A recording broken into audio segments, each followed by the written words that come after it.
Hello everyone, আপনাদের সাথে share করলাম একটা অনেকটা বড় ব্লগ। এটা অ্যাকচুয়ালি এটা জগন্নাথ দেবের স্নানযাত্রা। আমরা কৃষ্ণকেই জগন্নাথ মানি, কৃষ্ণকে সবই মানি। জানি না কতটা কি করতে পারি বা দেখাতে পারি, সেটা আপনাদের ভালোবাসার জন্যই করি।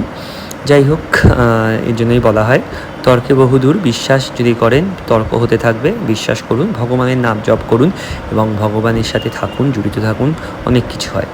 যাই হোক, নানানভাবে স্টাইল করা হয়েছিল ভগবানের সাথে। পদ্ম দিয়ে সাজানো হয়েছিল, গোলাপ দিয়ে সাজানো হয়েছিল, রজনী দিয়ে সাজানো হয়েছিল স্নানযাত্রায়। আমরা গোপু সোনাকে, কিন্তু আমাদের পুচকু সোনাও ছিল, পুচকু সোনার ক্লিপটা নেওয়া হয়নি। বড় সোনাকে সকালে একভাবে সাজিয়েছিলাম, রাতে একভাবে সাজানো হয়েছিল এবং বিকালে একভাবে সাজানো হয়েছিল, সেটা শেয়ার করলাম। এবং ড্রেসগুলোও দেখুন অন্য রকমভাবে পরানো হয়েছে। আশা করি ভীষণ ভালো লাগবে আপনাদের।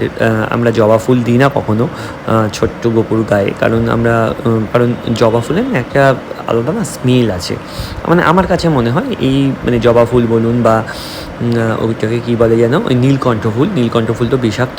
সেটা আমার যেটা পার্সোনালি মত, আমি এর জন্য দিই না, বাট অনেকেই দেয় নীলকণ্ঠ জবা। আমি দিই না, সফট ফুলই দেওয়ার চেষ্টা করি। তারপর সেদিন মা লক্ষ্মীকেও সাজানো হয়েছিল।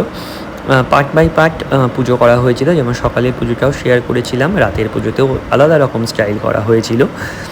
তারপরে আমরা কৃষ্ণকে পদ্ম দিয়েছিলাম, গোলাপ দিয়েছিলাম এবং তাছাড়াও কিন্তু তুলসী পাতা দিয়েছিলাম একটু পরে, সেটার ক্লিপস দেওয়া হয়নি। অবশ্যই কিন্তু ভগবানকে কিছু দিন না দিন অবশ্যই কিন্তু তুলসীপত্র অর্পণ করবেন, এটা মাস্ট থাকে ভগবানের।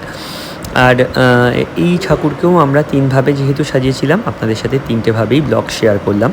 এবং তারপরে ছিল সেদিন মঙ্গলবার ছিল, মেবি সেদিন মঙ্গলবারের ব্লগটাও, অর্থাৎ বিকেলে আমি গিয়েছিলাম হনুমানজির মন্দিরে, কারণ সময় যেহেতু একদমই পাই না।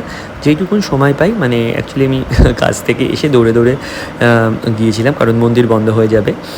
জানি না কতটা ভগবানের আশীর্বাদ পাচ্ছি বা পাবো। যাই হোক, ভগবানকে ধরে থাকি, আপনারাও ধরে থাকুন, ভগবান আপনাদের দেখবে, সবার ভালো করবে। টাটা, এবং ভালো লাগলে সাবস্ক্রাইব করবেন, এবং টাটা।